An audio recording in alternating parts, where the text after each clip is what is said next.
Yeah, a big win for Liverpool over Madrid. Real Madrid at Anfield last night was Liverpool's first win over the reigning European champions since, you have to go back to 2009. Ooh. This season's City are in crisis, but Real Madrid are struggling too. PSG are way off the pace. Bayern still haven't settled into the season, but Liverpool flying. After the game last night, Adrian and Stuart Pearce spoke about just how impressive Liverpool have been. Real Madrid, Jude Bellingham said what he said last night, and I don't mean any disrespect, but he didn't really show up. He didn't. I forgot he was playing at one point. I got a message from somebody saying, how's Bellingham playing? And I had to look and remember that he was playing. He had no impact on the game, did he? No, and to be fair, none of his team did. I think Asensio wasn't bad at the heart of defence on occasion. Courtois done what he had to do to keep them in the game. Those two were probably the pick of Real Madrid, but in regard to going forward, they had absolutely nothing, and a lot of that was down to Liverpool. There you go, Adrian Durham, Yes. Stuart Pearce. Now, for more on this, we're joined by journalist Dom King. Dominic, good morning. Good morning, Dom. Good morning, gentlemen. Are you keeping well? Very well. Last night, it must have been fantastic. The atmosphere before and during the game, and what a performance, Dom. Oh, every time they step on the pitch at the minute, Liverpool, they're surprising you in terms of how they're meeting challenges. I think I've said to you before, I said to Ali and Andy a few weeks ago, I thought if Liverpool had finished in the top four and maybe gone deep in one of the knockout competitions, it would have represented an absolutely outstanding season for Arne Slot, given the transition and coming in after Jurgen Klopp. But last night was one of the best performances I think I've seen for 3 or 4 years at Anfield. It was absolutely sensational. Well, Dom, sensational. Dom and Gabby, you got to sort of say it yourself now.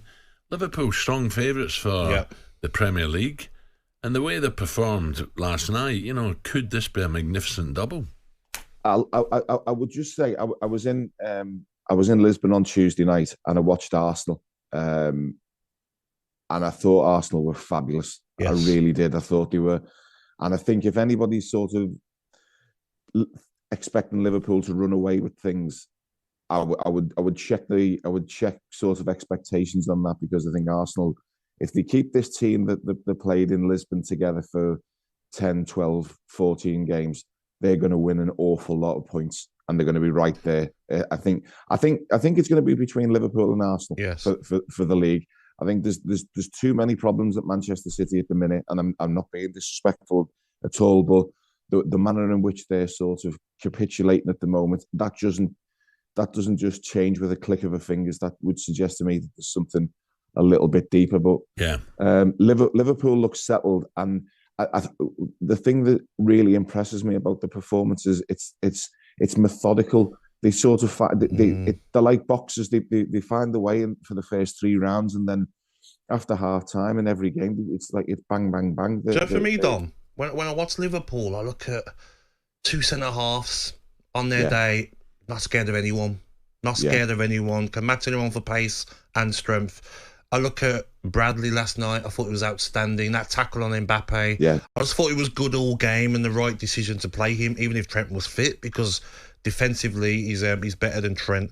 I thought Robertson was back at it. I thought Curtis Jones was driving with the ball through midfield. Gravenberch was outstanding. McAllister was the best I've seen him in recent weeks. Even the front three weren't at their best, but when you've got the rest of the team shining, like Bradley, Curtis Jones, McAllister, your goalkeeper with the penalty save and commanding as well, I think at the moment, Dom, and I don't think everyone will agree, Liverpool are the best team in the world at the moment. They're playing the best team. I'd say they're the best team in Europe. I wouldn't go far as the world, because I don't know what's around there at the minute. But they really are. Do you know? You just mentioned Gravenberch there. I was having a conversation on the way out last night out of the stadium, and you didn't notice Gravenberch last night, and that is the biggest compliment you can pay him, because he's playing that well. What you're watching him do is not even come as a surprise now. He's come from nowhere, and I think it was very interesting last night, because you had Gravenberch, who they bought for 20 something million, and Alexis McAllister for 35, and they arrived in the summer that many Liverpool fans wanted Jude Bellingham to arrive, and the two of them comfortably outpointed him. Listen, Jude Bellingham's outstanding. He's got everything that you could wish for, but there are times when you think fortune worked out better for Liverpool. Like it would have been an enormous investment in Bellingham, and how they actually did it that summer with the 3 players with Szoboszlai as well, instead of what they would have paid on Bellingham, might have just been the right deal for them to do. Dom, I've got to ask you. You mentioned Real Madrid there and Bellingham. Do you think Trent will be heading there? Is there any latest news on Salah, Van Dijk, Trent? No, there's nothing at the minute. I think the week started not in the best light. With I still don't think Mohamed Salah should have said that. Should have done the interview at the time that he did.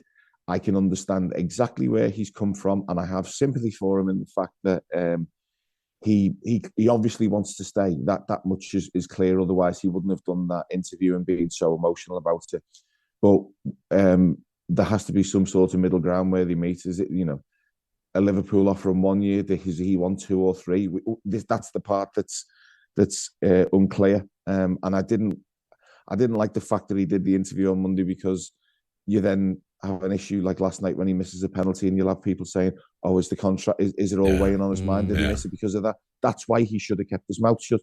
But to stress, I do have sympathy for him, because I can't believe Liverpool allowed to get themselves into the position where the best forward player in Europe at the minute, one of the best centre halves, one of the best centre halves, and a local lad who's one of the best in the world, potentially walking away in 6 months' time. That needs to get sorted out.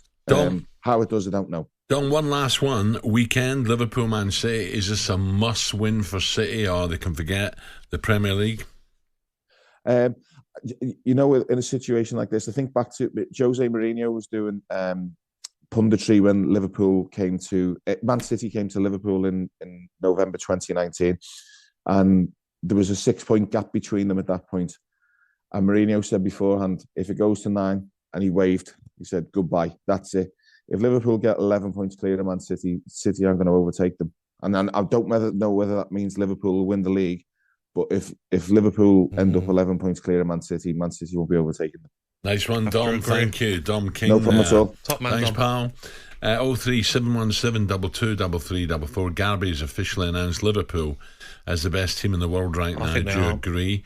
Are they the favourites for the Champions League and Premier League? Give us a call this morning. talkSPORT Breakfast with Alan Brazil. Thursday and Friday morning, 6 till 10. On AM, on DAB, via the talkSPORT app and on your smart speaker. talkSPORT.